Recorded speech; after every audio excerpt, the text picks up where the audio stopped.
saya ingin menyampaikan bahwa saya mendapatkan tugas dari program angkatan 7, di mana saya harus melaksanakan diseminasi atau penyebaran pemahaman modul 1.4 tentang budaya positif, di mana budaya positif itu merupakan pembiasaan-pembiasaan yang telah dilaksanakan di sekolah kita yang bertujuan untuk membentuk karakter baik bagi para siswa di sekolah kita.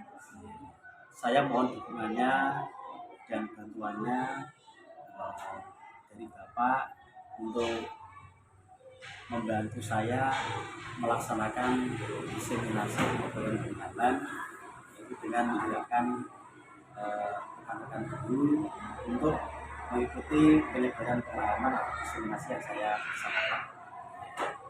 Ya, berarti saya sangat mengapresiasi rekan-rekan jenengan untuk melaksanakan diseminasi di sekolah ini. Semoga nanti yang pelaksanaan lancar jadi membawa kemajuan di sekolah kita, terutama di yang positif di sekolah kita. Ini Bapak untuk rancangan diseminasinya, semoga berhasil.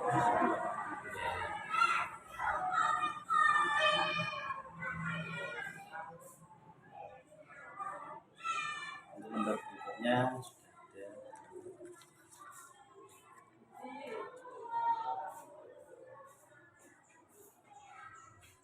Ya Pak Budi, ya bagus. Jadi sekali lagi saya sangat mengapresiasi. Semoga nanti untuk pelaksanaan diseminasi ini bisa berjalan dengan lancar sesuai dengan yang Amin, amin. Terima kasih Bapak atas bantuan dukungannya. Semoga nanti kita diberikan kelancaran dalam melaksanakan diseminasi pelaksanaan aksi nyata modul 1.4 tentang budaya positif. Terima kasih Bapak. Saya mohon izin pamit dulu sama saya. semoga lancar. Amin. Alhamdulillah.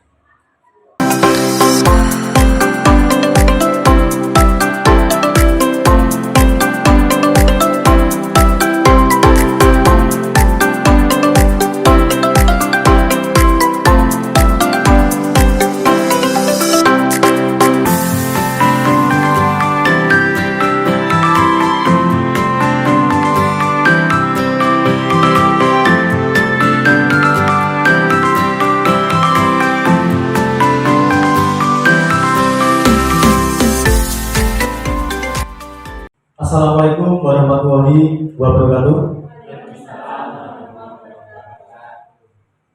Yang berhormat Kepala Sekolah SD Negeri 1 Krogien, yang saya hormati Bapak dan Ibu Guru serta karyawati SD Negeri 1 Krogien. Salam sehat dan bahagia selalu bagi kita semua.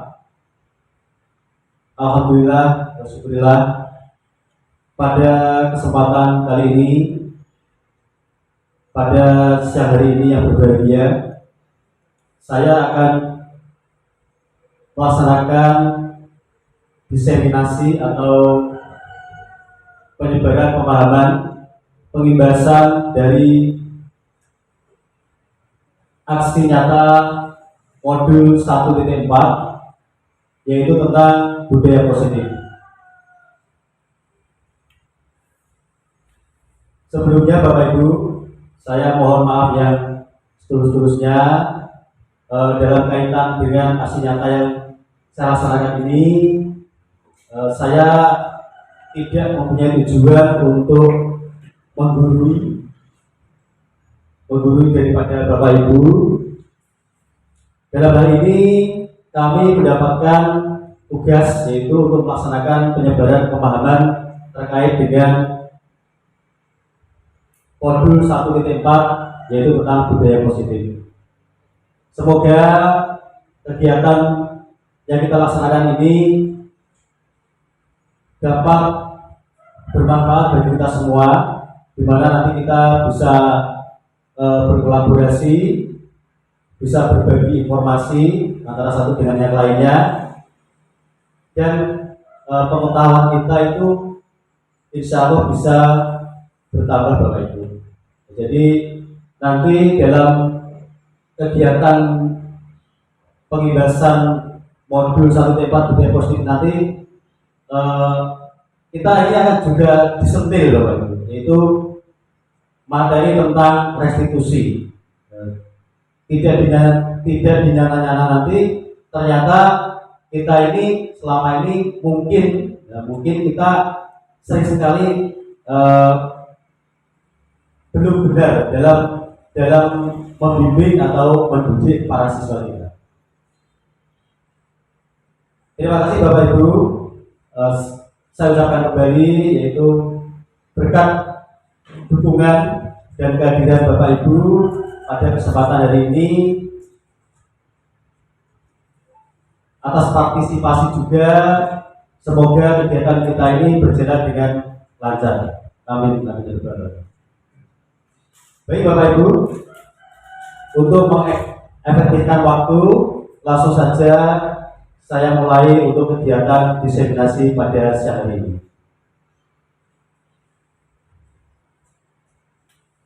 Diseminasi pengibasan modul 1.4 yaitu tentang budaya positif.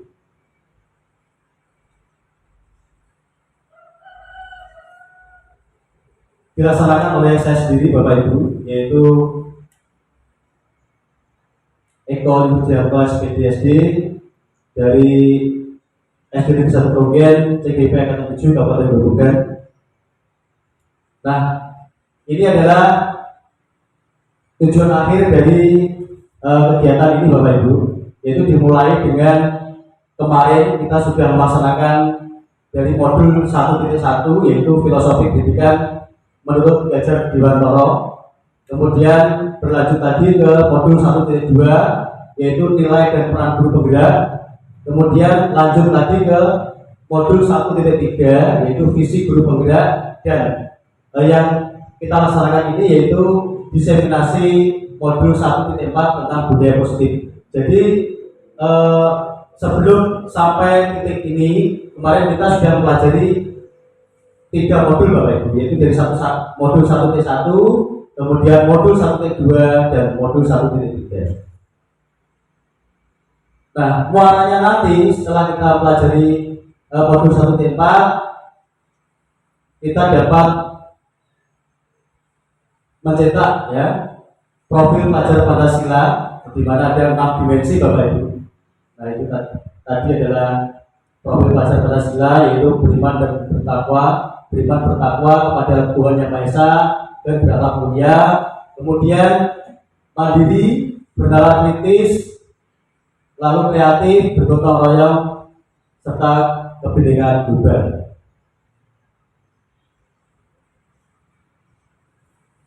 Selanjutnya, yang pertama kita awali dengan filosofi pemikiran Gajar Dewantoro. Filosofi pemikiran Gajar Dewantoro yaitu diantaranya yang pertama adalah pendidikan adalah penuntun Bapak Ibu. Nah, ini barangkali Bapak Ibu baru mungkin mengenal ya, pendidikan adalah penuntun. Artinya apa? Menuntun di sini adalah kita diharapkan dapat menuntun peserta didik ya, dengan segala kekuatan kodrat yang ada pada anak, yaitu kodrat alam dan kodrat zaman Bapak Ibu. Jadi anak itu memiliki kekuatan kodrat yaitu di dalam kodrat alam dan kodrat zaman, di mana agar mereka itu mampu mencapai keselamatan dan kebahagiaan setinggi-tingginya. Nah, harapannya seperti itu. Jadi dengan adanya kita mengarahkan, membimbing, mendidik sesuai dengan kodrat alam dan kodrat zaman anak, kita dapat mengajak mereka untuk mampu mencapai keselamatan dan kebahagiaan yang setinggi-tinggi atau children will be. Nah, selanjutnya filosofi pemikiran Gajar Dewantoro berikutnya adalah pendidikan yang menghamba pada murid Bapak Ibu. Nah, pastinya menghamba pada murid ini mungkin ada istilah atau kalimat yang baru ya, di mana harapannya adalah pembelajaran atau pendidikan itu harus berpihak pada murid, di mana maksudnya adalah sesuai dengan bakat, minat, dan kemampuan yang dimiliki oleh anak.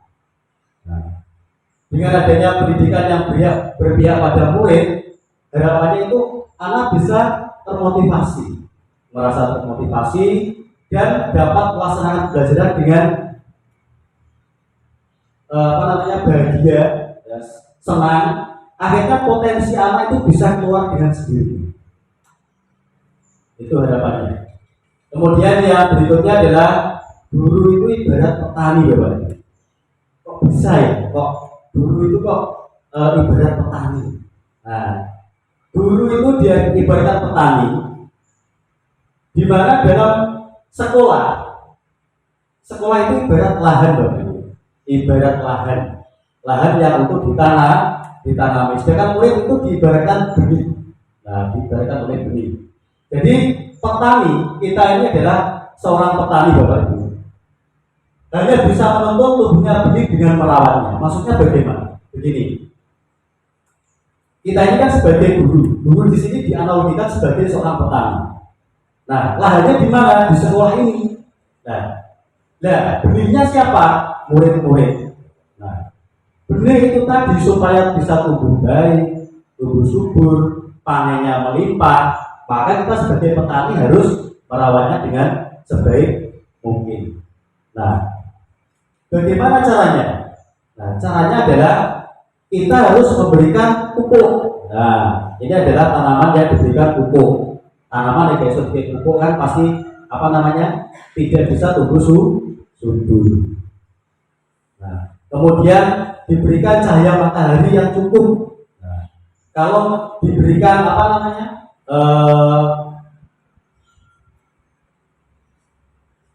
biasanya kalau tanaman diberikan atap kan sulit tumbuh dengan baik. Nah, itu harus diberikan cahaya matahari. Cahaya matahari itu maksudnya apa? Ya, bimbingan seperti itu. Kemudian pembelajaran yang mendidik. Nah, kemudian lahan yang ada ditempati oleh benih tadi itu kan juga harus kita kondisikan, Bapak Ibu, supaya lahan itu cocok ditanami oleh benih tadi. Jadi sekolah tadi itu kita kondisikan, ya, sesuai dengan keadaan anak, yaitu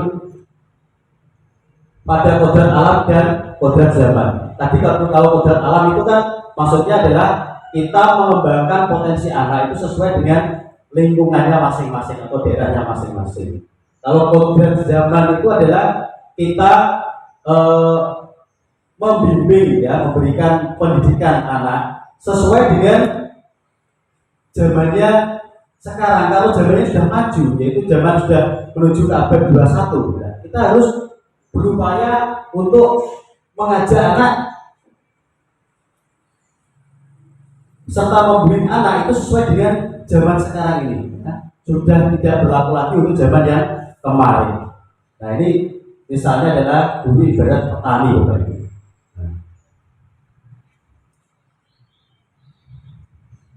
Selanjutnya adalah nilai dan peran guru penggerak. Nah, ini Bapak Ibu, menurut pernyataan Ki Hajar Dewantara, seorang guru itu harus memiliki nilai dan mampu menjalankan perannya agar mampu menuntun tumbuh kembangnya murid melalui pendidikan dan pengajaran yang berpusat pada murid. Jadi kita ini kan seorang pendidik, seorang guru, itu diharapkan memiliki nilai dan peran di mana nanti digunakan untuk menuntun pertumbuhan dari murid melalui pendidikan dan pengajaran yang berpihak pada murid. Yang pertama adalah nilai guru penggerak. Nah, ini nilai guru penggerak, yaitu yang pertama berpihak pada murid. Artinya apa? Maksudnya adalah pada saat kita mengadakan pembelajaran di sekolah, di kelas, ya, kita ini wajib, Bapak Ibu, kita ini berpihak pada murid. Nah, anak ini diberikan istilahnya pembelajaran yang terpusat pada murid. Tujuannya apa? Supaya nanti anak itu bisa termotivasi, tidak terkekang, ya, tidak terkekang. Lalu anak juga bisa mengeluarkan potensi bakatnya sendiri. Nah, harapannya seperti itu. Kemudian nilai berikutnya yaitu mandiri, Bapak Ibu. Mandiri. Di sini kita diharapkan, Bapak Ibu, kita ini dapat menambah wawasan kita sendiri, ya, melalui berbagai kegiatan yang sifatnya adalah untuk mengupgrade, ya, mengupgrade daripada kemampuan kita sebagai seorang guru agar bisa lebih kreatif, ya, berdaya guna, misalnya mengikuti pelatihan, kemudian diklat-diklat seperti itu. Nah, selanjutnya adalah reflektif, itu nilai guru bergerak yang ketiga. Diharapkan di sini kita itu bisa mereview diri kita sendiri, merefleksi diri kita, apakah kita ini sudah benar, ya, dalam melaksanakan kegiatan pembelajaran yang berpihak pada murid. Itu kita melaksanakan reflektif, Bapak Ibu, ya, kita melaksanakan review atau merefleksikan diri. Dan yang keempat, selanjutnya yang keempat adalah inovatif. Inovatif di sini yang diharapkan adalah kita dalam memberikan pelajaran dan pembelajaran kepada para siswa lebih dituntut untuk melakukan inovasi, ya. Inovasi, misalnya kita mengadakan kegiatan belajar mengajar, melaksanakan inovasi, mengajak para murid untuk belajar di lingkungan alam, boleh, nggak apa-apa. Atau kita melaksanakan kegiatan yang dengan melakukan percobaan-percobaan bersama dengan siswa. Nah, itu termasuk inovasi yang dapat kita lakukan. Dan yang terakhir adalah kolaboratif. Nah, artinya apa di sini? Kolaboratif di sini adalah kita diharapkan bisa berkolaborasi, berbagi dengan para guru di lingkungan mengajar kita. Tujuannya untuk apa? Meningkatkan hasil belajar siswa supaya sesuai dengan harapan kita. Itu dengan kolaboratif. Mungkin barangkali Bapak Ibu guru ada yang memberikan masukan kepada Bapak Ibu guru yang lain, bahkan untuk memecahkan masalah bersama, utamanya seperti itu. Jadi misalnya Bapak Ibu ada kendala dalam pelajaran, kemudian mempunyai ide atau gagasan yang membangun, bisa kita dalam kegiatan kolaboratif itu saling berbagi, Bapak Ibu. Nah, itu tadi adalah nilai dan peran guru penggerak, di mana nilai guru penggerak itu ada 5, dan peran guru penggerak selanjutnya adalah yang pertama, menjadi pemimpin pembelajaran. Nah, ini pasti kita sudah pernah melakukan, ya. Setiap hari kita sudah berperan menjadi seorang pemimpin pembelajaran, di mana dalam kegiatan pembelajaran kita berposisi, ya, berposisi sebagai seorang yang memberikan pelajaran kepada para siswa, memberikan pengetahuan. Itu termasuk pemimpin pembelajaran. Kemudian yang kedua, peran guru penggerak yaitu menjadi coach bagi guru lain. Nah, ini setelah tadi melaksanakan kegiatan nilai guru penggerak itu mandiri, kita akan ikut diklat, kita ikut pelatihan untuk mengupgrade kemampuan kita. Lalu kita bisa menjadi coach bagi guru lain. Coach itu melatih, ya, Artinya adalah eh, pengibasan ya, melaksanakan pengibasan kepada para guru lain, bisa melalui forum KKD atau di sekolah kita sendiri. Itu adalah ya bisa di komunitas belajar. Nah, itu adalah peran guru penggerak dalam menjadi coach bagi guru lain. Selanjutnya adalah peran guru penggerak adalah mendorong kolaborasi. Seperti tadi ada kolaboratif dalam nilai guru penggerak. Kita mendorong guru kolaborasi itu mengajak para guru atau rekan sejawat untuk berbagi, ya, berkumpul, ya, bekerja sama, itu termasuk dalam hal mendorong kolaborasi. Kemudian yang berikutnya adalah mewujudkan kepemimpinan murid. Nah, ini kita sudah melaksanakan nih, setiap hari mengajak para siswa untuk memimpin berdoa. Nah, itu bisa melatih anak untuk mewujudkan kepemimpinan murid. Anak menjadi seorang pemimpin upacara, nah, itu termasuk juga mewujudkan kepemimpinan murid. Kemudian anak berani tampil di depan kelas, nah, itu juga termasuk mewujudkan kepemimpinan murid. Dan yang terakhir adalah peran guru penggerak, yaitu menggerakkan komunitas praktisi. Seperti yang sudah saya bentuk kemarin, kita sudah punya komunitas praktisi, yaitu komunitas di kalangan para guru ya, di mana komunitas praktisi ini memiliki tujuan yang sama. Jadi keluh kesahnya itu sama nih, dirasakan bersama-sama. Kemudian mencari jalan keluar supaya nanti kita bisa memecahkan masalah yang berkaitan dengan pembelajaran yang kita hadapi itu melalui komunitas praktisi. Barangkali nanti kita ada ide atau gagasan seperti tadi itu, termasuk juga kolaborasi di dalamnya. Begitu untuk nilai dan peran guru penggerak. Selanjutnya adalah visi guru penggerak. Dalam mewujudkan suatu perubahan diperlukan visi dan langkah-langkah yang tepat dalam mencapai visi. Visi dapat terwujud jika terdapat kerjasama dengan semua warga sekolah.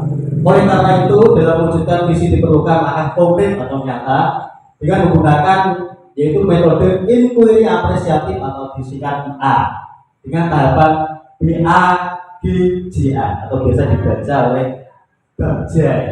Nah, tahapan-tahapan Bagja ini adalah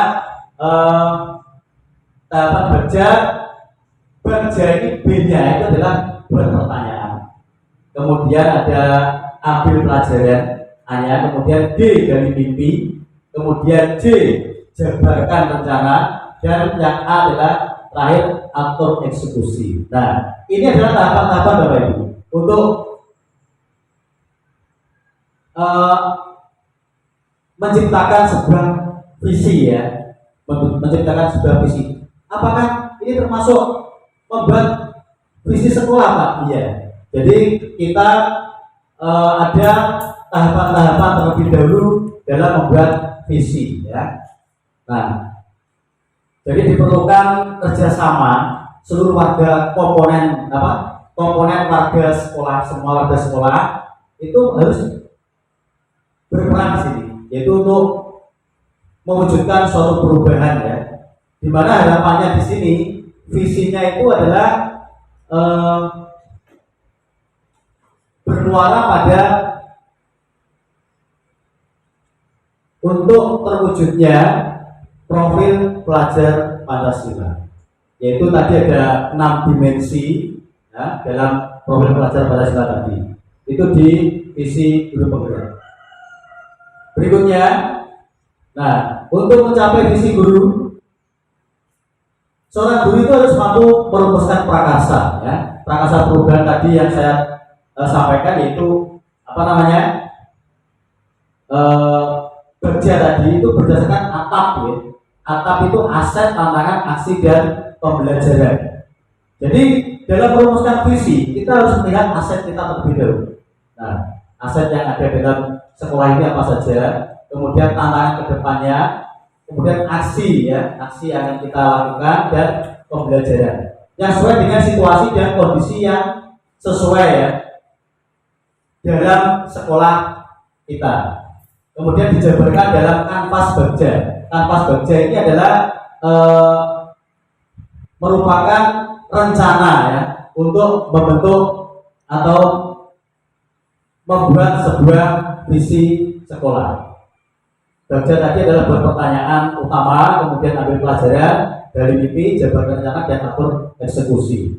Dalam melakukan suatu perubahan, seorang guru itu juga harus perlu memperhatikan asas trikon, Bapak Ibu. Asas trikon ini perlu diajar di Wanto. Trikon, konnya itu ada 3 ya. Yang pertama adalah kontinuitas. Nah, kontinuitas di sini itu maksudnya adalah kita ini secara terus-menerus melaksanakan perubahan secara kontinu atau berkesinambungan. Nah, selanjutnya konvergensi artinya adalah kita dalam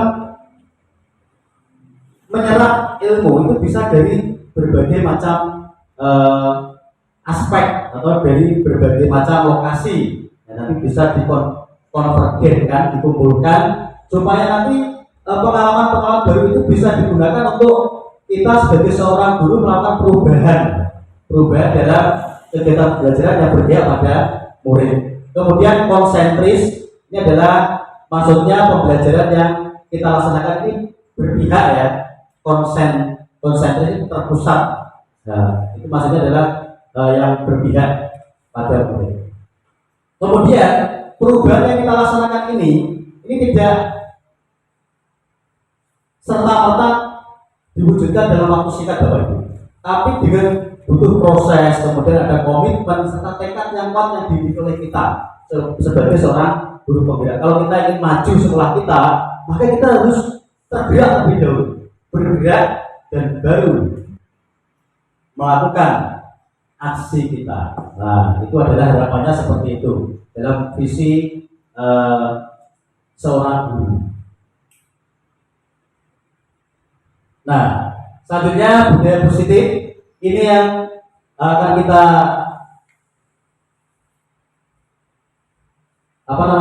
yang akan kita pelajari bersama, yaitu budaya positif setiap hari. Nah, kita tanpa kita sadari itu kita sudah sering sekali melaksanakan budaya positif.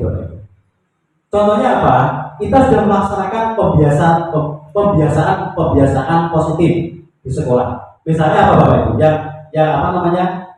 Kita laksanakan setiap pagi ya Pak. Doa bersama, kemudian membaca selalu bersama, kemudian bersalaman dengan Bapak Ibu guru ya. Nah, seperti itu. Kemudian apalagi pembiasaan positif. Sholat berjamaah seperti itu ya.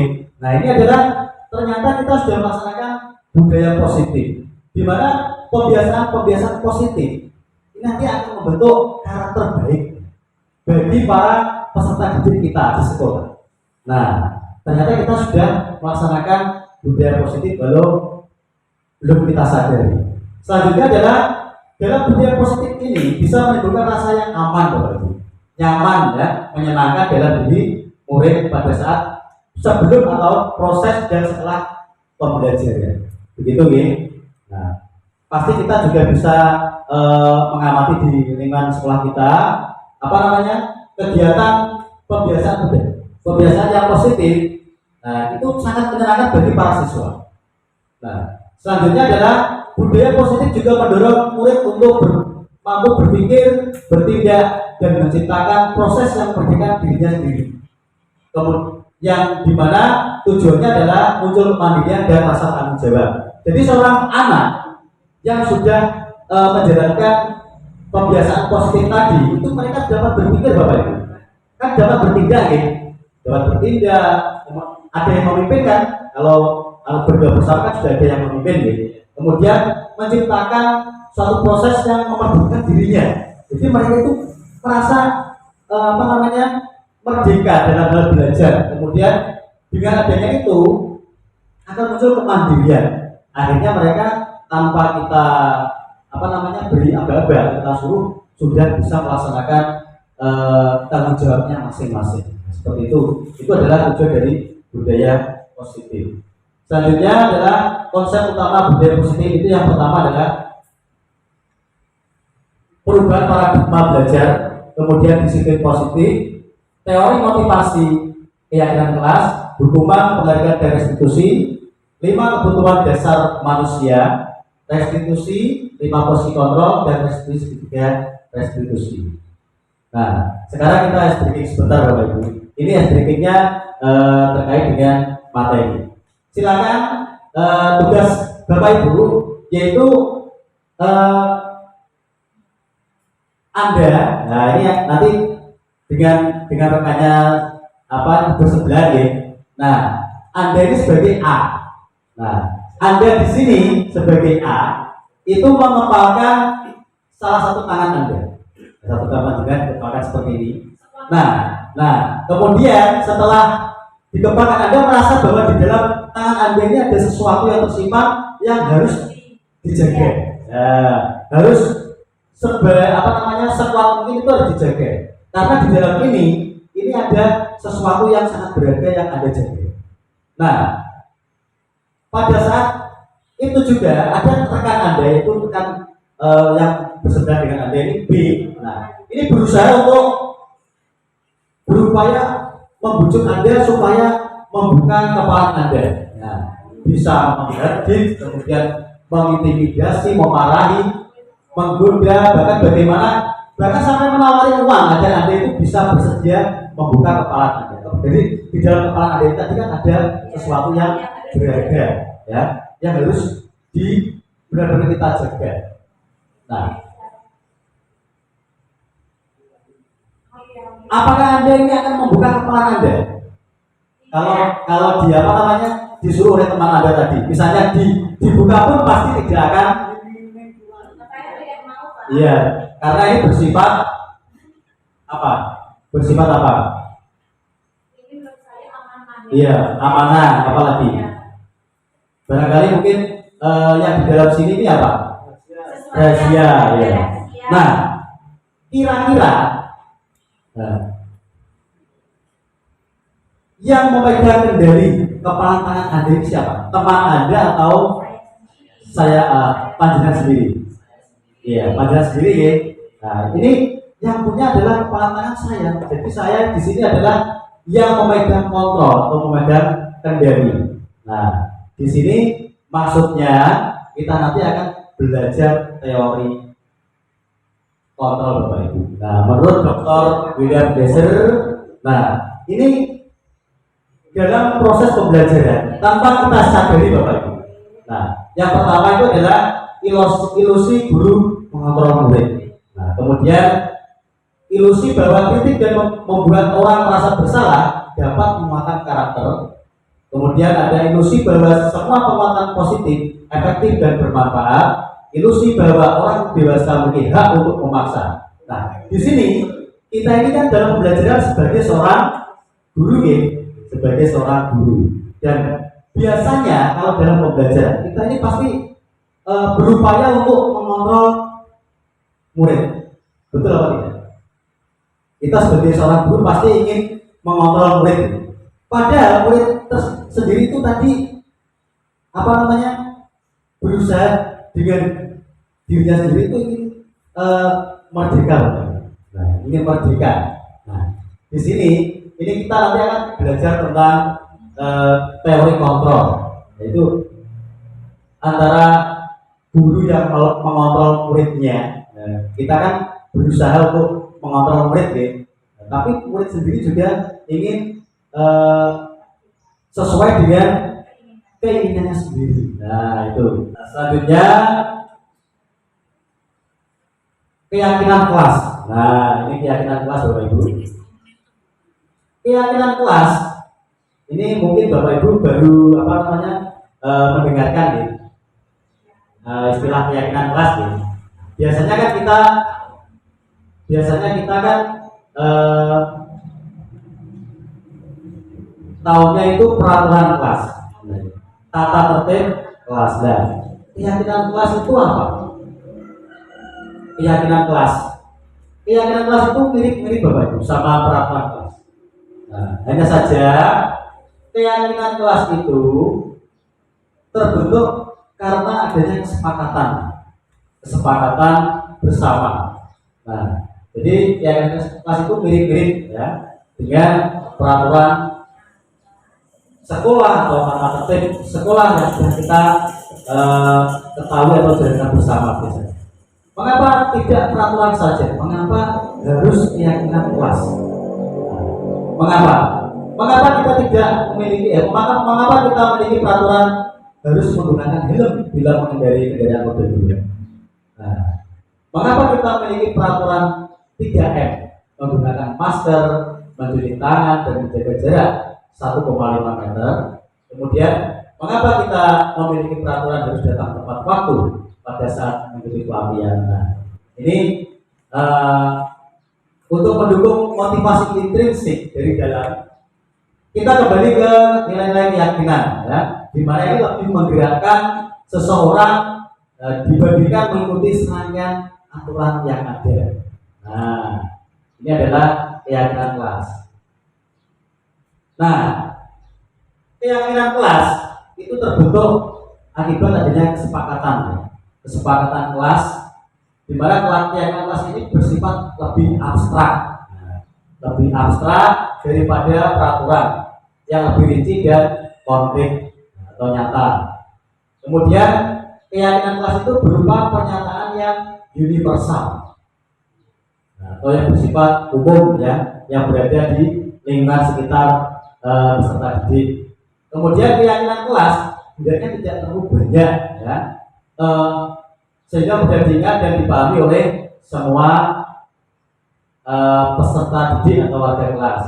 Dan pernyataan keyakinan kelas itu sengaja dibuat dalam bentuk positif. Nah, maksudnya begini,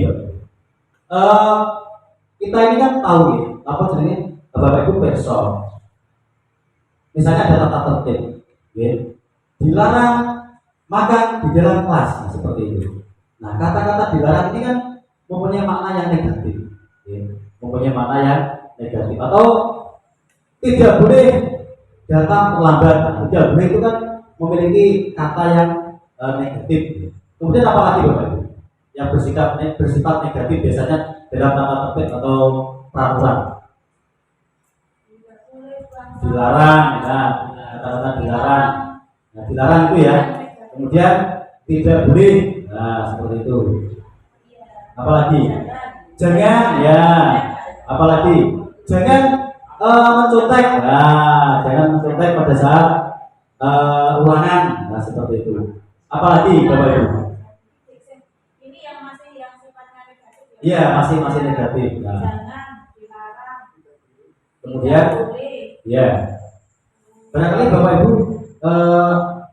menemukan ya kalimat tata tertib yang sifatnya itu negatif. Nah, negatif. Nah, itu dalam keyakinan kelas itu diubah Bapak Ibu yang bermakna positif. Nah, seperti ini misalnya, contohnya ya, kalau dilarang terlambat masuk sekolah, kata-kata dilarang itu diubah ke positif menjadi apa Bapak? Menghargai waktu. Nah, biasanya selain itu apa lagi? Disiplin waktu, seperti itu. Barangkali apa ada lagi mungkin yang dari kata makna negatif diubah ke positif. Nah, itu adalah kan itu kan biasanya negatifnya jangan membuang sampah sembarangan. Nah, itu juga buanglah sampah pada tempatnya, seperti itu. Kemudian tidak boleh mengotori ruangan. Nah, itu juga jadi apa? Jagalah kebersihan. Nah, seperti itu Bapak Ibu. Jadi kita ini dalam bentuk keyakinan kelas diharapkan untuk menggunakan kata-kata yang bermakna, bermakna positif. Ya, contoh apa? Iya, rapi itu indah. Itu dari apa? Negatifnya apa? Tidak boleh. Baju misalkan. Nah, ya betul. Dilarang. Tidak boleh Mengeluarkan seragam, seragam sekolah ya. itu ya negatifnya seperti itu. Maksudnya rapi itu tidak. Jadi rapi itu dia bisa mencakup keadaan sesuatu yang ada di kelas, yaitu ada apa namanya barang-barang, ada buku, ya, kemudian meja, kursi, nah seperti itu ya. Jadi penataan-penataan di dalam kelas. Kemudian keyakinan kelas itu sebaiknya sesuatu yang dapat diterapkan di lingkungan tersebut. Jadi tidak boleh membuat keyakinan kelas itu yang tidak dapat diterapkan di lingkungannya sendiri. Nah, kan lain deh. Nah, kalau kelas misalnya kelas 5, nah, membuatnya ya untuk kelas 5. Jadi diterapkan di kelas 5. Tidak boleh diterapkan di kelas 3 atau kelas lain seperti itu. Nah, semua warga kelas berarti itu berkontribusi dalam pembuatan keyakinan kelas melalui kegiatan curah pendapat. Nah, ini maksudnya begini. Jadi dalam membuat keyakinan kelas itu dipandu oleh Bapak Ibu guru. Anak-anak, kita di sini akan membuat keyakinan kelas. Nah, kira-kira kesepakatan apa yang akan kita buat bersama dan bisa kita jalankan bersama, serta kita dapat lebih bertanggung jawab untuk melaksanakannya. Seperti itu. Tadi sudah saya sampaikan, nanti bisa dibuat setiap masing-masing kelas ya. Bapak Ibu nanti membuat keyakinan kelas.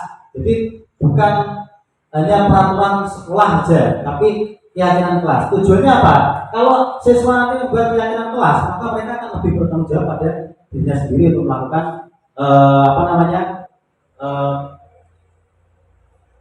perbuatan-perbuatan yang bersifat positif ya, untuk membangun dirinya sendiri.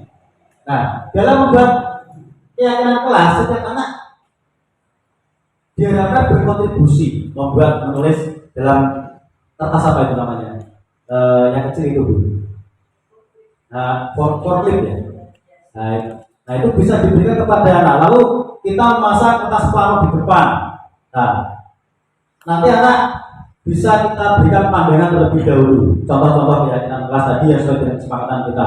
Anak nanti akan berpikir sendiri, kemudian menulis dalam forklift ya, betul ya. Nah, itu mereka kita suruh maju ke depan satu-satu. Mereka pasti akan senang. Nah, nanti pada saat memasang ditempel di kertas plano, nah, mereka nanti akan kelihatan senang sekali ya. Ternyata saya ini lebih dari untuk membuat keyakinan kelas. Jadi mereka itu membuat keyakinan kelas sesuai dengan apa yang mereka yakini. Tujuannya adalah mereka bisa lebih bertanggung jawab pada dirinya sendiri. Begitu. Nah, dalam keyakinan kelas tersebut itu kita bisa meninjau dari waktu ke waktu, bisa kita ubah bersama ya, sesuai dengan kesepakatan bersama. Nah, ini adalah contoh sampel pada saat saya melaksanakan membuat keyakinan kelas. Nah, ini anak itu lebih senang ya, menentukan ya keyakinannya sendiri.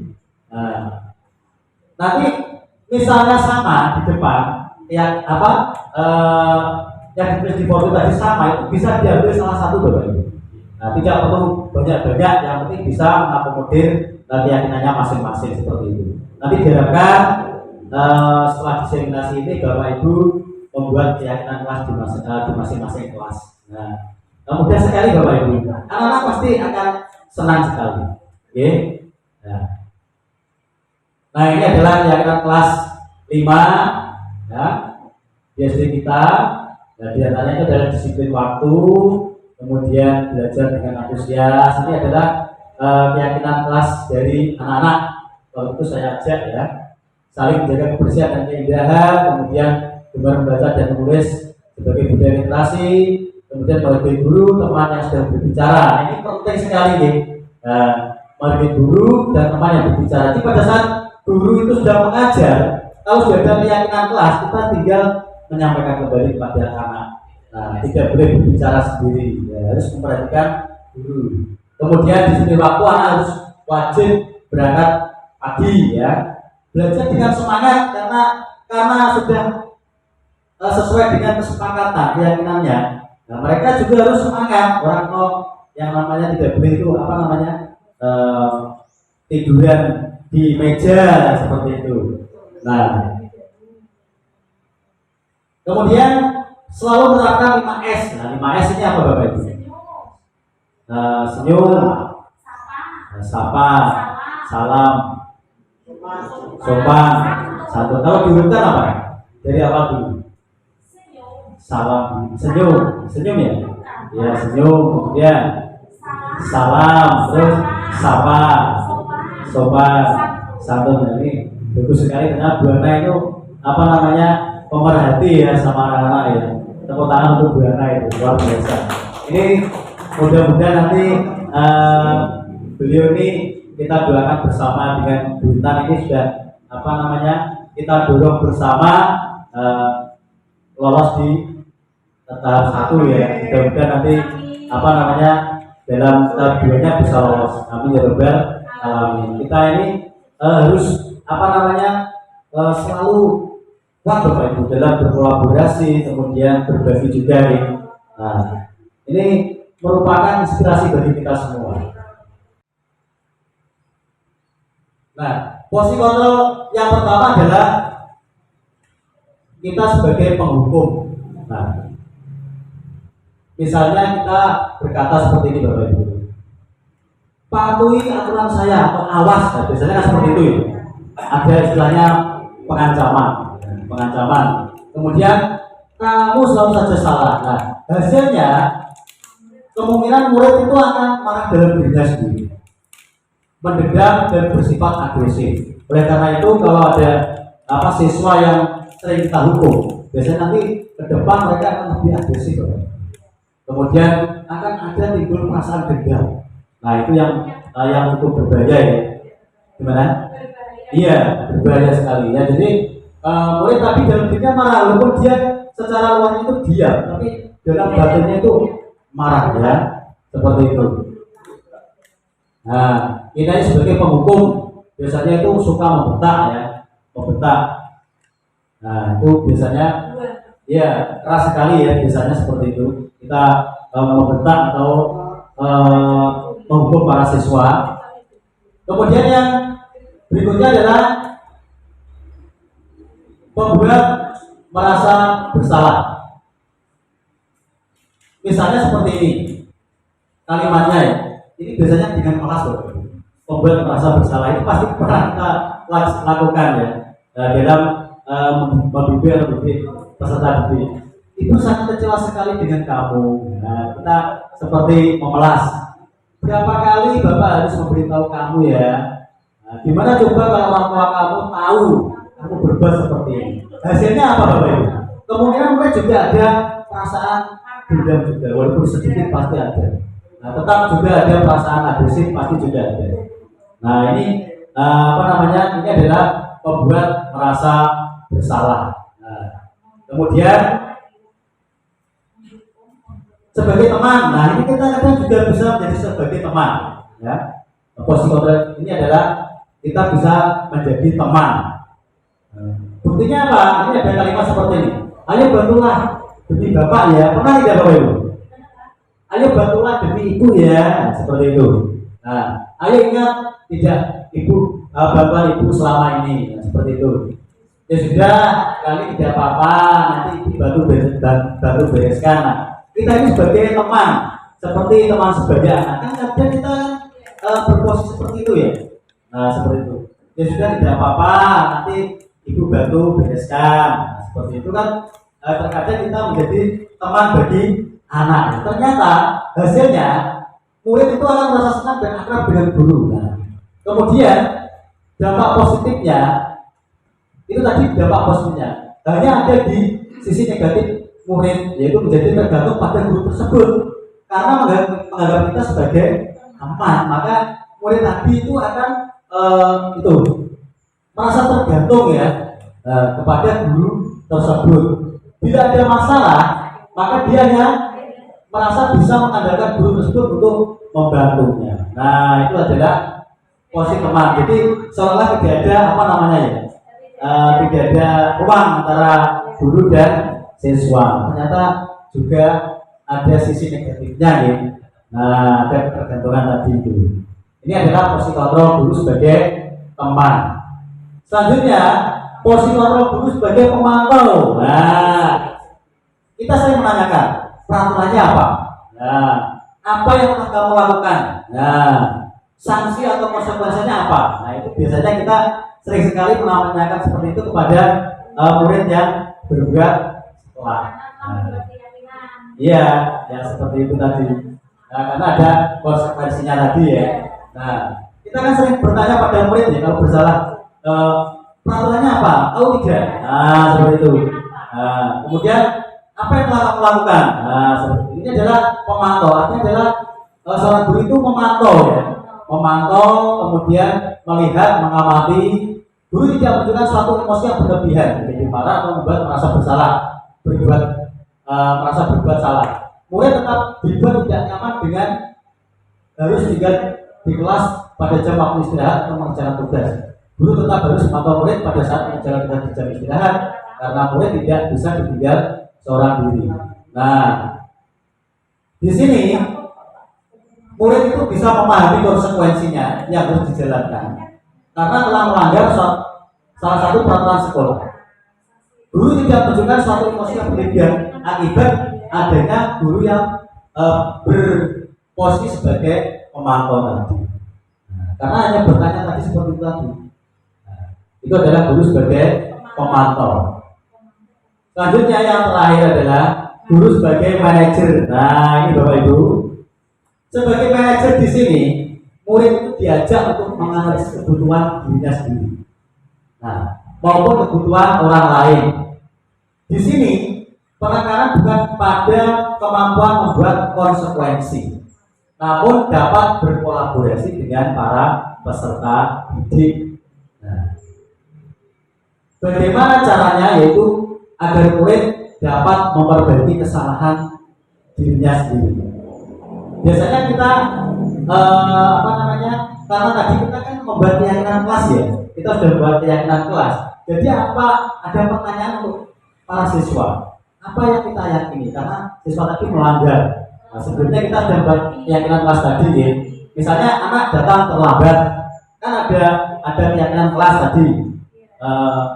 Apa tadi? Disiplin waktu atau disiplin masuk sekolah. Nah, ada anak yang terlambat datang. Nah, ada anak yang terlambat datang. Nah, kita menanyakan apa yang kita yakini. Nah, apa kamu meyakininya? Nah, seperti itu. Nah, itu adalah jika kamu meyakininya, apakah kamu bersedia memperbaikinya? Nah, itu adalah kalimat-kalimat pertanyaan dari seorang manajer. Kemudian ada tambahan, jika kamu ingin memperbaiki, apa yang kamu lakukan? Nah, apa yang dapat kamu tunjukkan? Nah, setelah kamu menunjukkan melakukan itu tadi, pertanyaan terakhir, apa rencananya? Terus apakah rencana yang kamu lakukan untuk memperbaiki hal ini? Nah, terus biasanya itu ada pertanyaan seperti ini, apakah harapan kamu selanjutnya? Nah, seperti itu. Itu adalah kita ini berperan sebagai manajer. Kemudian murid akan menjadi lebih pribadi yang mandiri. Jadi misalnya ada murid yang datang terlambat, ditanyai. Nah, datang terlambat tidak apa-apa. Semua orang pasti pernah mengalami kesalahan yang sama. Nah, pasti kalau terlambat itu ada alasannya kan. Nah, seperti itu ditanya dengan baik seperti itu, Bapak Ibu.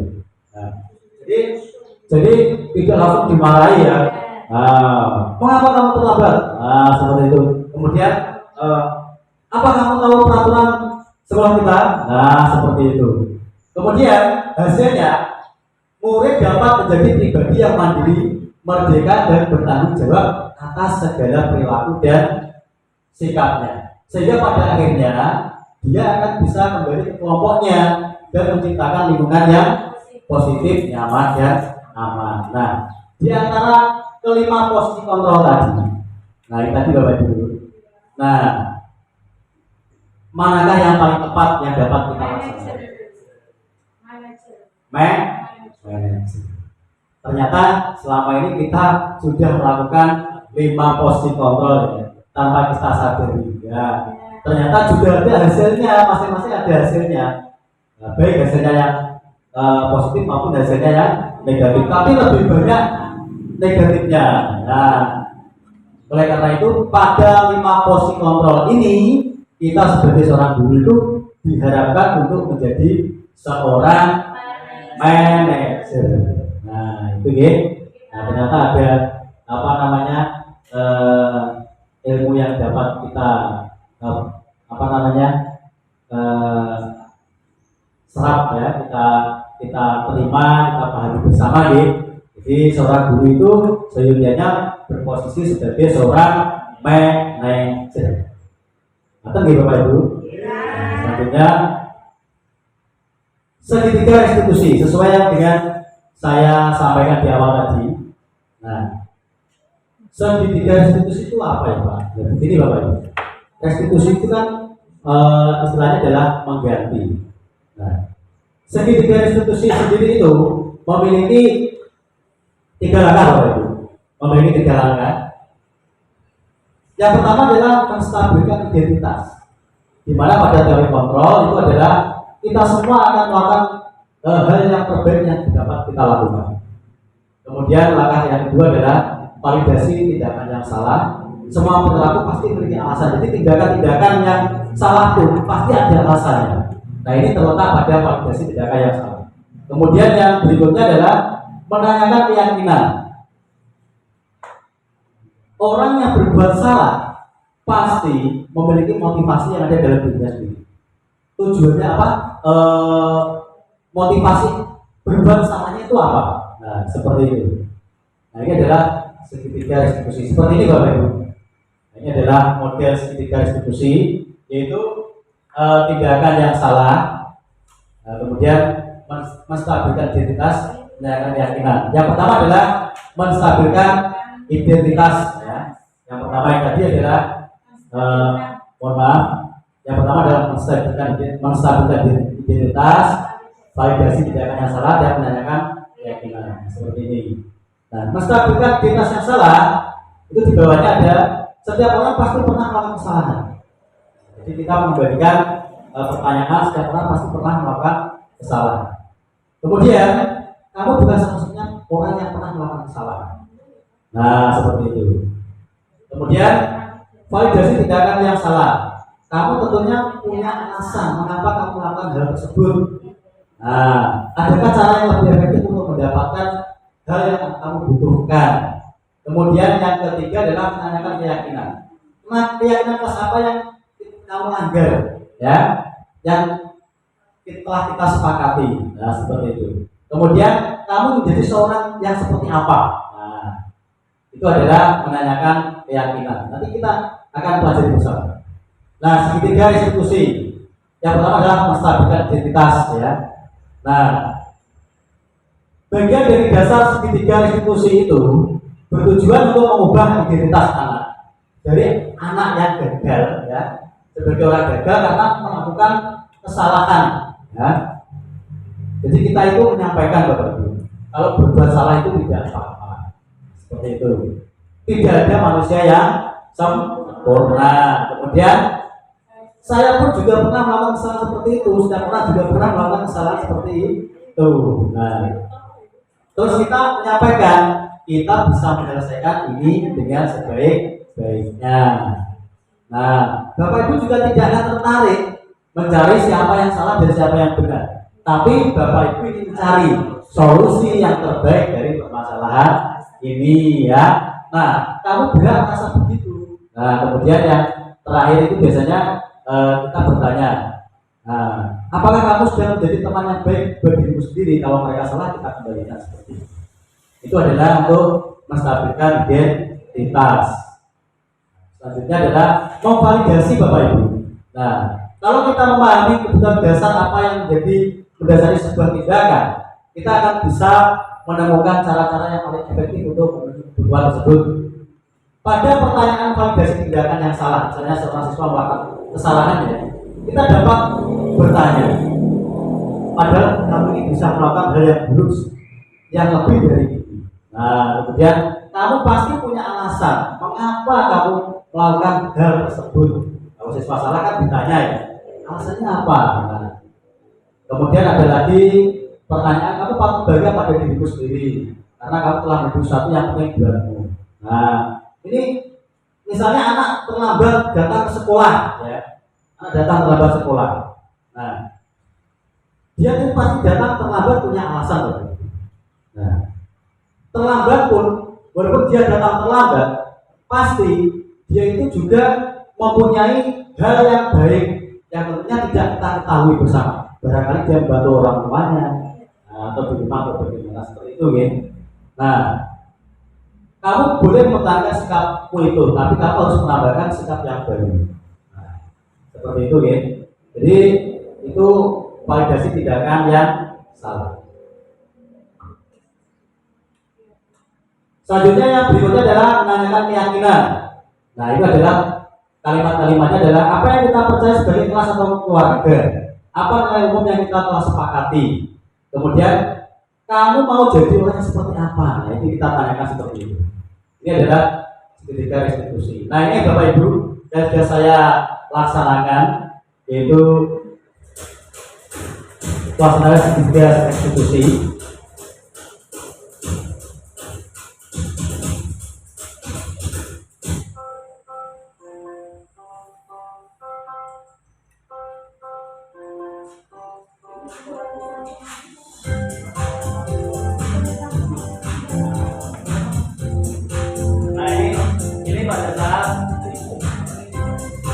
Ini pada saat murid saya itu dapat tidak memakai atribut berangkat ke sekolah.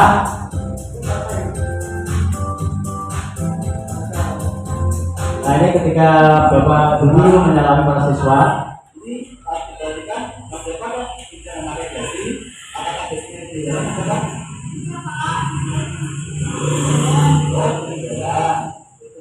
Nah, kita menanyakan kesalahannya ya. Langsung disuruh untuk masuk di kelas.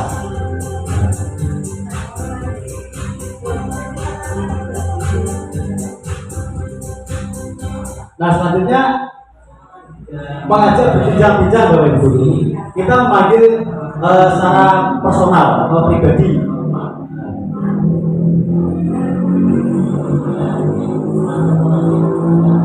Posisinya itu akan lebih baik jika kita melaksanakan seperti ini, berhadapan seperti ini Bapak Ibu. Tidak boleh berhadapan di depan, itu malah seperti kita itu seolah menghakimi. Ya, betul ya.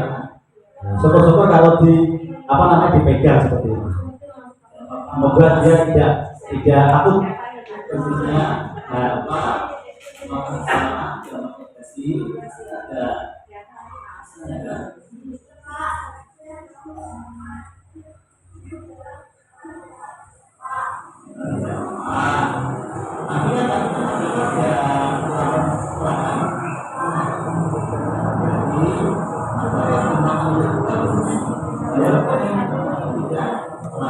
Walaupun berbuat salah tidak pakai dasi, tapi tidak terlambat sekolah, itu termasuk juga melakukan hal yang baik. Nah,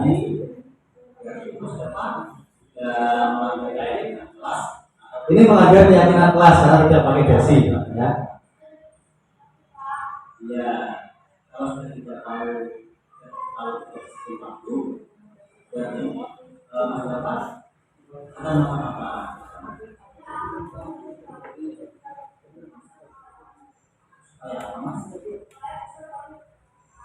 Ya, jadi masyarakat dan keinginan untuk ini dengan menikmati dan masyarakat kan. Nah, jadi masyarakat di sini juga ini memberi. Nah, ini walaupun salah, tetap ada hal yang baik Bapak Ibu, ya, yang dilakukan oleh Mas Bapak ini ya.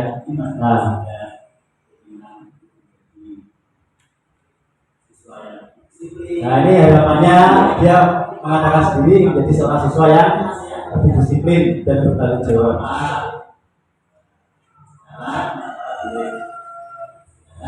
Ya, ini kasus yang pertama Bapak. Bapak Ibu, ini kasus yang pertama. Nah, cara pembahasannya seperti itu Bapak Ibu. Nah, yang kedua adalah kasus yang kedua ini tidak mengerjakan PR.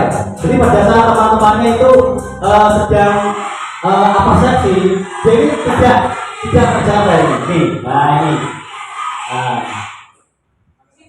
iya, ini kita dekati Bapak Ibu. Nah ini kita dekati, kita tanyakan.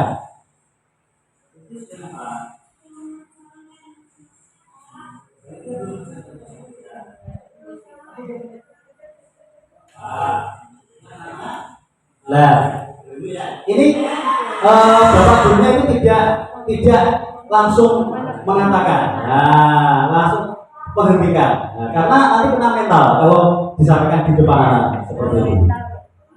Nah, kita menstabilkan identitas terlebih dahulu bapak ibu. Nah, kita mengatakan seperti itu. Jadi bukan satu-satu orang yang pernah melakukan kesalahan seperti itu. Kita pun juga pernah melakukan kesalahan yang sama.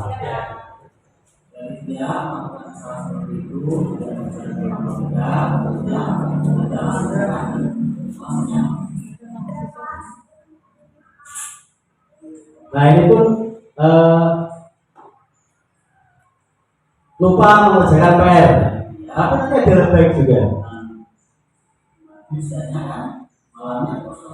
Nah karena kecapean, sorenya itu mandi, lupa mengerjakan, malamnya kecapean terus tidur, lupa mengerjakan PR.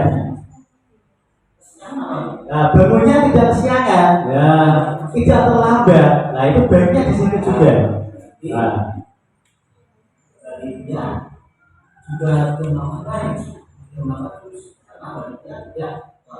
Nah, tidak terlambat masuk sekolah itu juga termasuk hal yang baik. Nah, seperti itu Bapak Ibu Guru. Jadi apa namanya? Iya, tetap ada sisi baiknya. Kita berusaha untuk memahami. Ya. Kita menanyakan keyakinan, ya, menanyakan keyakinan. Ya sudah dilanggar apa?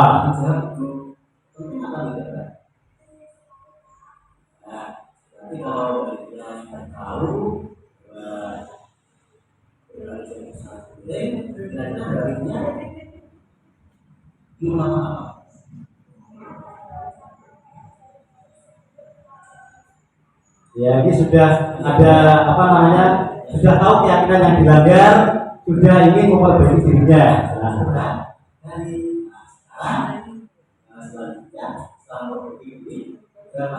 Nah harapannya apa setelah memperbaiki diri? Nah ini menjadi seorang siswa yang lebih baik, bertanggung jawab, seperti itu.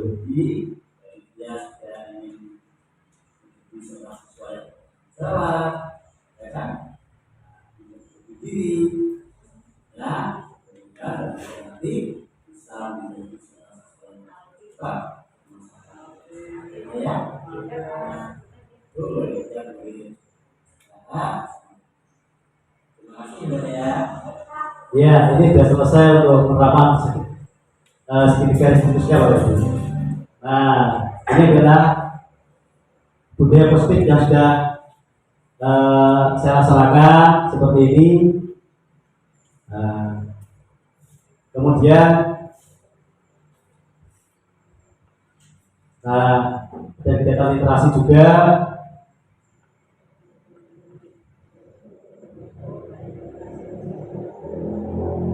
Nah, selanjutnya adalah budaya positif, ya, akan terwujud jika seluruh stakeholder di sekolah mampu bersinergi dan bekerja sama. Budaya positif harus selalu diupayakan agar tujuan dari pendidikan mampu terwujud. Nah, ini tujuan dari budaya positif, di mana profil pelajar Pancasila juga harus dapat terwujudkan. Guru bergerak, Indonesia maju. Nah, ini adalah budaya positif Bapak Ibu Guru. Nah, sekian dan terima kasih. Nah, ini rangkaian dari pemaparan dari modul 1.4 budaya positif. Baiklah Bapak Ibu Guru. Selanjutnya adalah saya buka untuk 2 sesi pertanyaan. Barangkali dari Bapak Ibu ingin bertanya terkait dengan budaya positif, ya. Saya buka untuk 2 sesi, masing-masing sesi silakan untuk bertanya eh, 2 pertanyaan, 1 orang 1 pertanyaan. Silakan bagi Bapak Ibu guru barangkali yang ingin bertanya, saya silakan.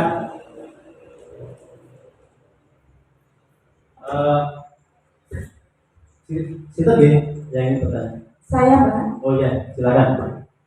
Assalamualaikum warahmatullahi wabarakatuh. Waalaikumsalam warahmatullahi wabarakatuh. Nama saya Ismail Hidayah. Saya agama Islam dan Budi Pekerti kelas 1 sampai dengan kelas 6.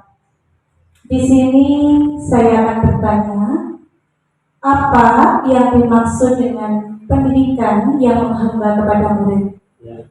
Terima kasih. Ya. Assalamualaikum warahmatullahi wabarakatuh. Ya. Terima kasih Bu Ana yang telah menyampaikan satu pertanyaan. Barangkali ada Bapak Ibu guru yang lain yang ingin bertanya. Silakan. Iya. Silakan Bu Tia.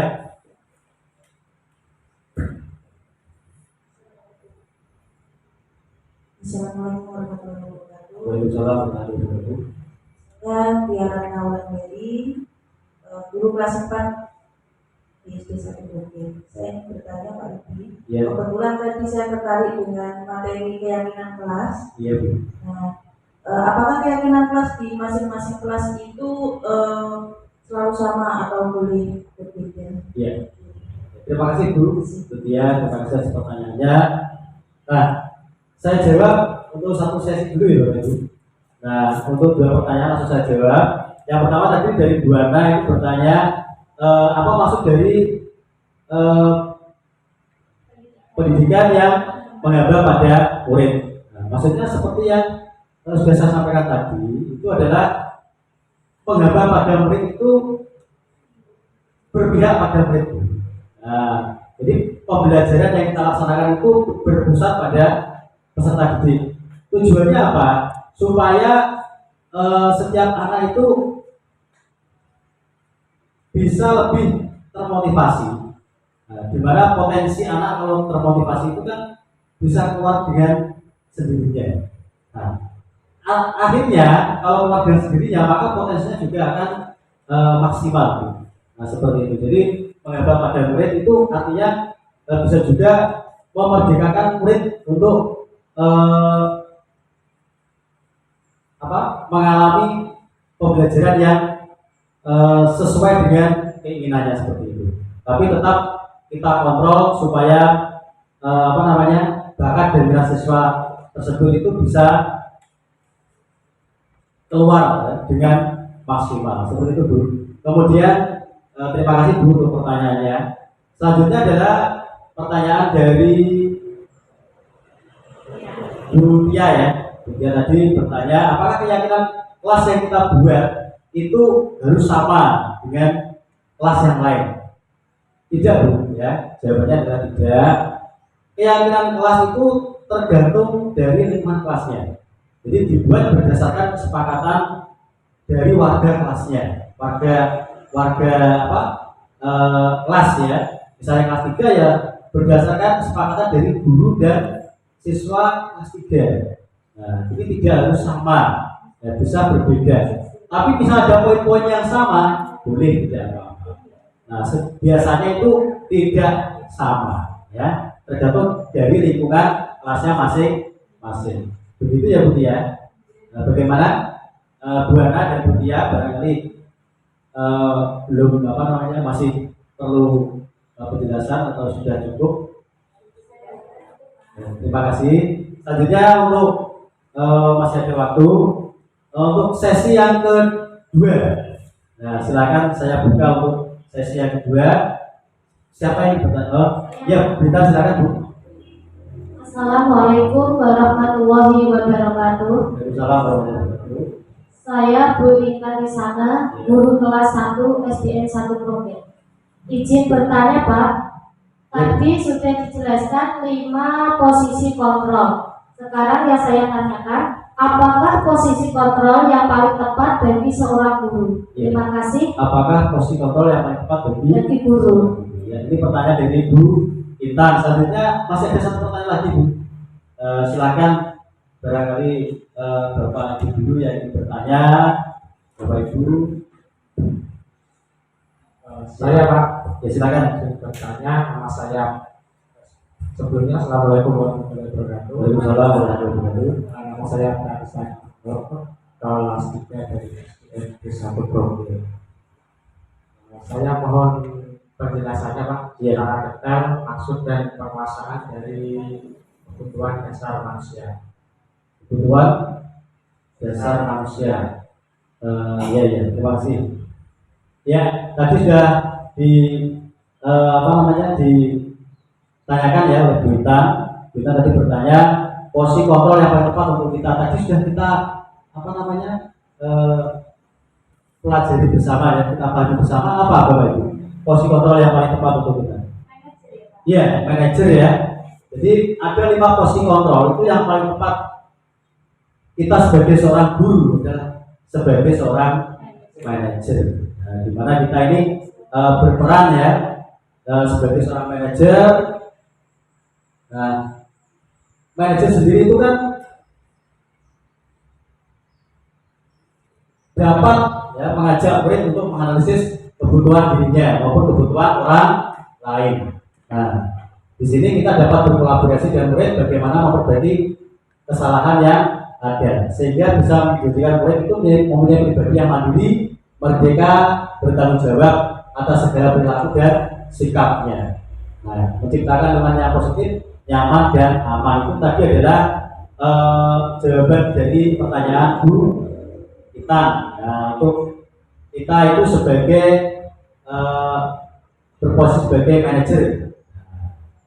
Selanjutnya pertanyaan dari Pak Tista tadi, bagaimana Pak tadi?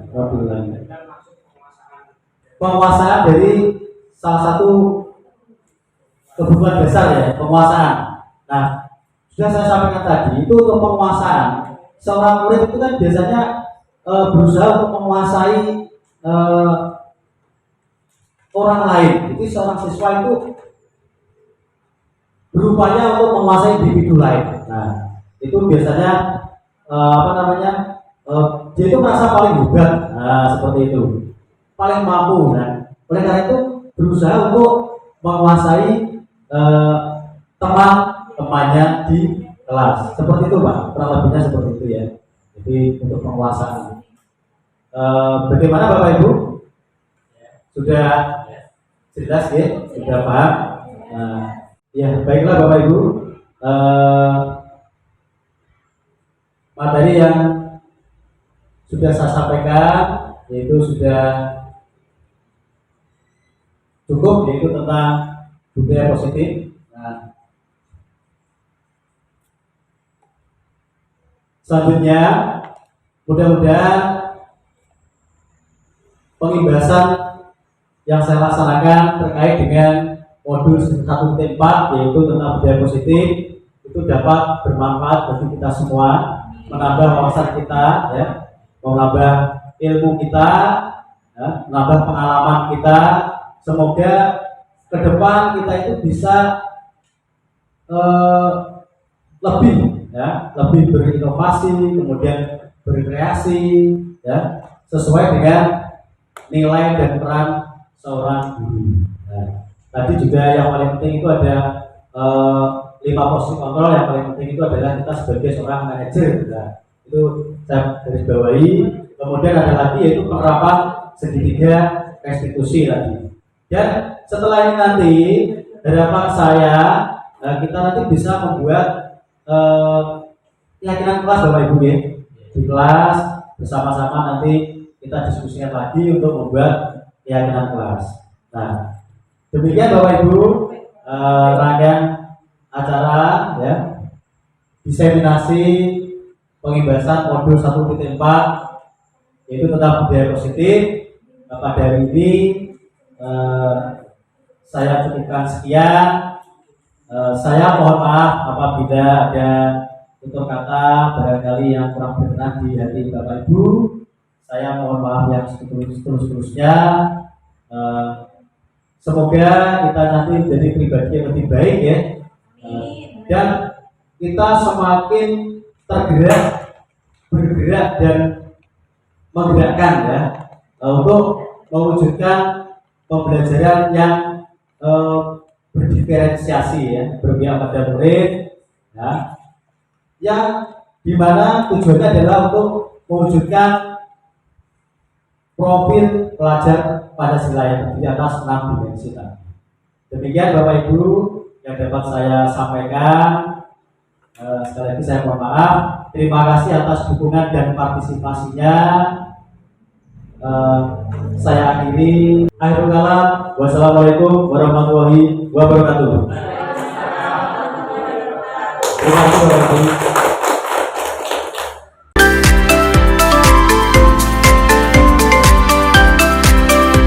Assalamualaikum warahmatullahi wabarakatuh. Terima kasih kepada Pak Rudi yang telah melaksanakan diseminasi atau penyebaran pemahaman tentang budaya positif di SD Negeri 1 Progen. Dengan adanya budaya positif ini merupakan pembiasaan pada anak untuk mewujudkan karakter baik pada anak.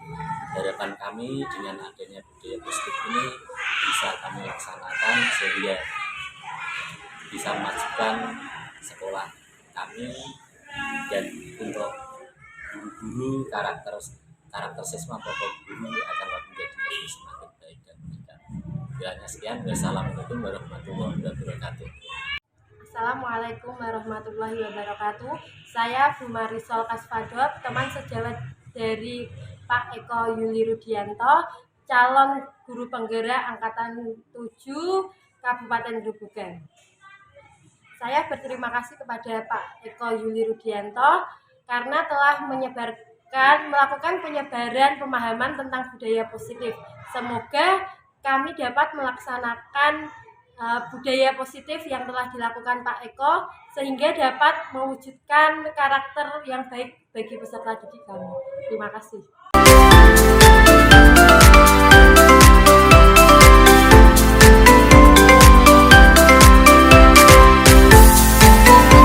Warahmatullahi wabarakatuh.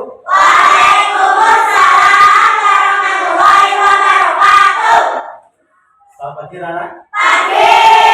Bagaimana kabar kalian? Alhamdulillah. Amin. Kalian sehat semua kan? Tidak ada yang sakit? Alhamdulillah.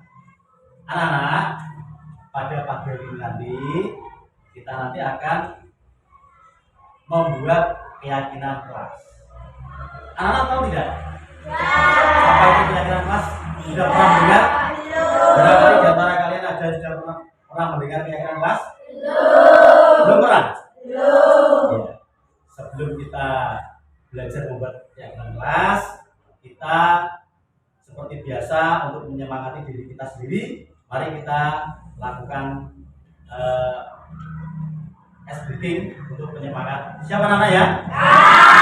Silakan semuanya berdiri. Siap? Kita mulai 3, 2, 1.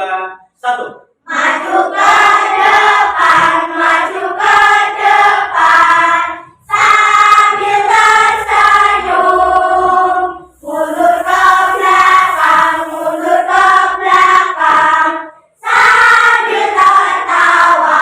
Hehe, digulung-gulung, digulung-gulung. Bertepuk tangan, melompat-lompat, melompat-lompat, teriak hore, hore. Ya, tepuk tangan semuanya.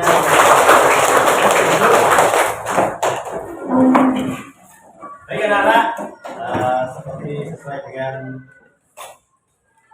tadi, kita nanti akan membuat keyakinan kelas. Saya ulang lagi, adakah di antara kalian yang sudah pernah membuat atau tahu keyakinan kelas itu apa? Belum pernah ya? Belum. Keyakinan kelas anak-anak itu hampir mirip-mirip seperti peraturan kelas atau tata tertib kelas. Barangkali anak-anak kalau tata tertib kelas tahu ya? Tahu. Peraturan kelas tahu ya? Tahu. Ya. Tentunya pada peraturan kelas atau tata tertib kelas atau kalimat yang diawali dengan tidak boleh. Nah, seperti itu. Terus ada lagi apa? Iya, dilarang. Nah, itu apa lagi? Apa? Harus. Ya. Terus apa lagi? Tidak boleh. Apa lagi selain itu? Dilarang, tidak boleh. Kemudian ada lagi apa? Harus. Nah, keyakinan kelas anak-anak itu merupakan nilai-nilai yang diambil sesuai dengan keyakinan yang ada pada diri kita. Jadi nilai-nilainya sesuai dengan yang kita yakini. Nah, mengapa Pak harus sesuai dengan nilai-nilai yang kita yakini? Karena dengan nilai-nilai yang kita yakini, maka kalian nanti akan bisa menjadi lebih bertanggung jawab dalam melaksanakan keyakinan kelas tersebut. Keyakinan kelas tersebut tadi itu bisa terjadi di antar teman, boleh. Kemudian ada antar guru juga boleh. Bahkan yang ada di sekolah pun juga boleh. Nah, selanjutnya anak-anak, cara membuat keyakinan kelas itu tentunya diawali dengan yang namanya dengan kesepakatan. Kita harus punya kesepakatan terlebih dahulu. Kita nanti akan membuat keyakinan kelas seperti apa. Harus sepakat terlebih dahulu. Kita nanti harus sepakat. Nah, kalimat-kalimat dalam keyakinan kelas itu tidak boleh kalimat yang bermakna negatif. Keyakinan kelas sendiri itu nanti harus bermakna positif. Oleh karena itu tidak boleh menggunakan kata-kata negatif yang bermakna negatif seperti tadi dilarang, apalagi tadi tidak boleh, kemudian harus. Nah, apalagi selain itu apalagi? Ya tadi dilarang sudah ya. Nah, seperti itu anak-anak. Misalnya seperti ini. Kalau di tata tertib kelas atau tata tertib sekolah itu kan ada ya, dilarang terlambat masuk sekolah. Nah, harusnya kalau keyakinan kelas itu seperti apa? Berubah menjadi seperti apa kalau keyakinan kelas? Siapa yang berani? Jadi ya, Mas Juga. Gimana? Oh iya, disiplin waktu. Tepuk tangan untuk Mas Juga. Jadi disiplin waktu. Ada lagi mungkin barangkali kalimat yang lain? Ya, Mas Awan. Bagaimana? Merapikan ruang kelas. Nah, ini untuk yang untuk keyakinan kelas kita ya. Coba barangkali ada anak lain yang bisa memberikan contoh keyakinan kelas. Contohnya Mas Dapan. Berkata sopan. Berkata sopan. Nah, kalau di tata tertib itu kan ada ya, tidak boleh berkata kotor. Nah, itu tidak boleh berkata kotor juga menjadi berkata sopan. Terus tadi dari Mas Wawan juga merapikan ruang kelas. Berarti kalau di tata tertib biasanya apa? Kalau keyakinan kelasnya merapikan ruang kelas, tidak boleh. Nah, tidak boleh mengotori kelas itu kalau di tata tertib atau di peraturan kelas. Nah, sekarang kita membuat keyakinan kelas. Kurang lebih seperti itu, anak-anak sudah bisa memahami belum? Ya. Sudah.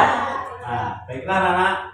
Kalau sudah, anak-anak saya beri waktu untuk kita mencoba untuk membuat kalimat yang sesuai dengan keyakinan kelas yang kita yakini.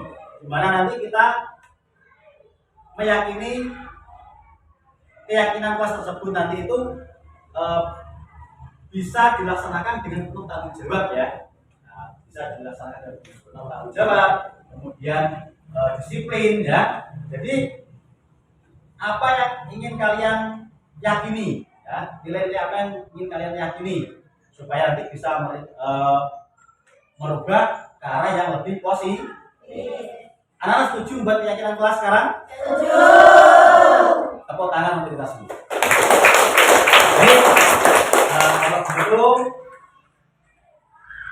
saya akan membagikan kertas seperti ini ya. Masing-masing anak nanti menuliskan satu keyakinan kelas yang kalian yakini ya.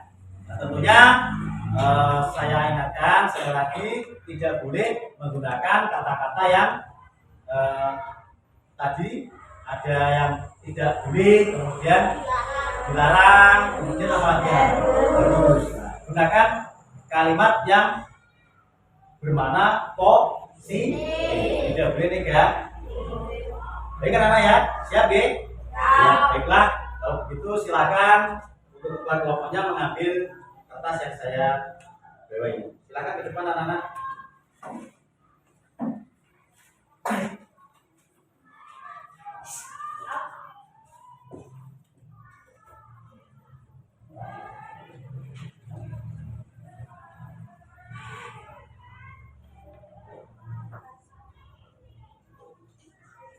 Ini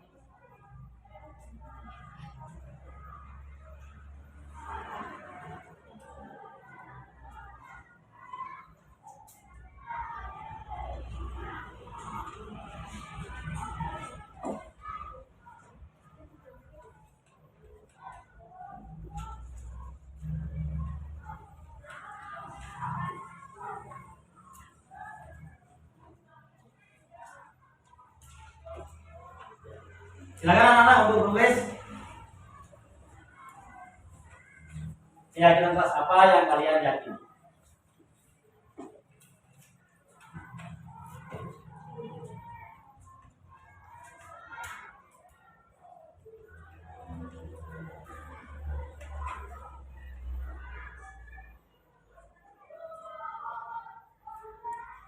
Baik anak-anak, barangkali ada yang sudah selesai menuliskan, silakan untuk ditempelkan di depan ini.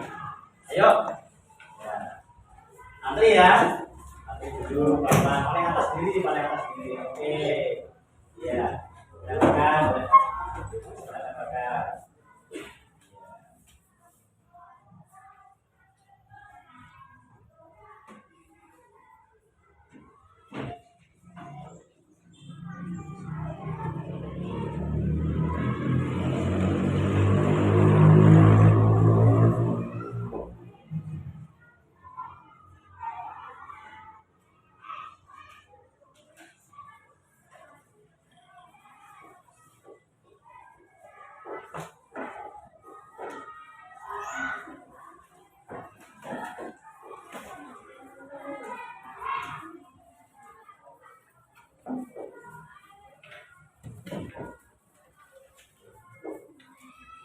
Sudah semua anak?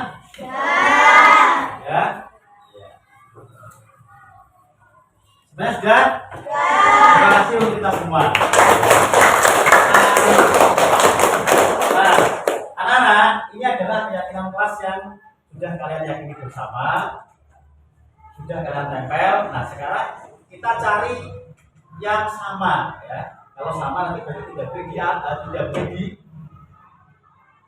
ditambahkan sama, harus berbeda, maka harus diambil. Nah, ini berdua sesudah belajar atau sebelum belajar sudah ada. Datang tepat waktu, boleh disiplin waktu. Nah, ini satu datang tepat waktu. Kemudian harus memakai atribut lengkap. Nah, ini kata-kata harus ini tidak boleh ya.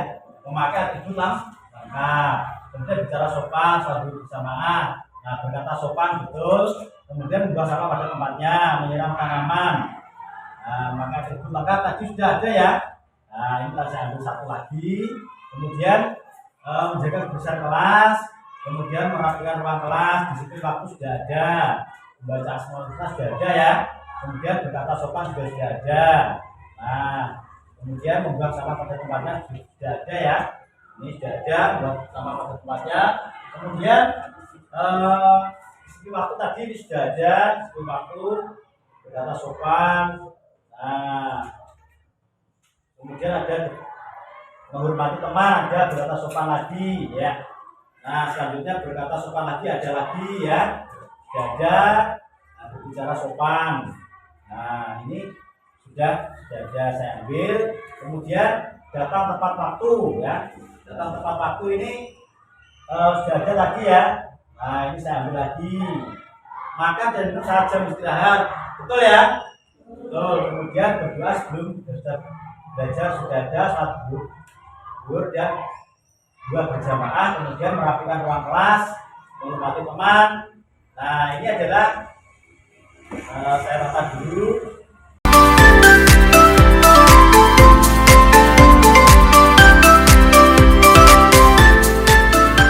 Nah, anak-anak, ini adalah keyakinan kelas yang sudah kalian sepakati bersama. Nah, jadi keyakinan kelas ini jumlahnya berapa? 12. Nah, keyakinan kelas yang sudah disepakati bersama ini akan menjadi keyakinan kelas untuk kita semua. Itu kelas berapa, anak-anak? Kelas 5. Tepuk tangan untuk kelas 5. Adalah berdoa sebelum dan sudah belajar, kemudian datang tepat waktu, memakai atribut lengkap, makan dan minum saat jam istirahat, menyiram tanaman, menjaga kebersihan kelas, sholat zuhur dan 2 berjamaah, menghormati teman, merapikan ruang kelas, kemudian membuang sampah pada tempatnya, berkata sopan, dan menjaga kebersihan. Nah, selanjutnya apa yang telah kalian sepakati bersama maka harus dilaksanakan dengan penuh apa? Dengan penuh tanggung jawab. Karena keyakinan yang kelas yang sudah kalian buat ini berdasarkan dengan keyakinan yang ada pada diri kalian sendiri. Itu anak-anak. Nah, setelah keyakinan kelas ini kalian buat dan kalian sepakati, maka nanti saya meminta kepada kalian untuk tanda tangan ya, tanda tangan karena sudah menyepakati keyakinan kelas yang sudah kalian buat sendiri. Nah, seperti ini ya, nanti tanda tangani bersama supaya apa Pak? Supaya kalian nanti menjadi lebih bertanggung jawab, tentunya menjadi lebih disiplin, lebih baik lagi, dan juga dapat berdampak positif bagi kalian semua. Jelas ya? Terima kasih anak-anak sudah membuat keyakinan kelas. Nah, saya panggil mulai dari nomor absen 1 ya.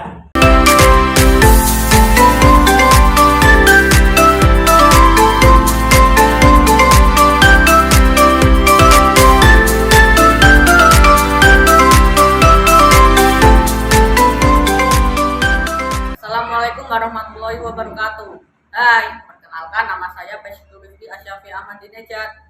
Saya sangat senang diajari keyakinan kelas oleh Pak Rudi. Keyakinan kelas membuat kita disiplin. Terima kasih. Wassalamualaikum warahmatullahi wabarakatuh. Assalamualaikum warahmatullahi wabarakatuh. Hai, perkenalkan nama saya Livia Cahya Kamila. Saya sangat senang diajari membuat keyakinan kelas oleh Pak Rudi. Keyakinan kelas membuat saya lebih bertanggung jawab. Terima kasih Pak Rudi. Wassalamualaikum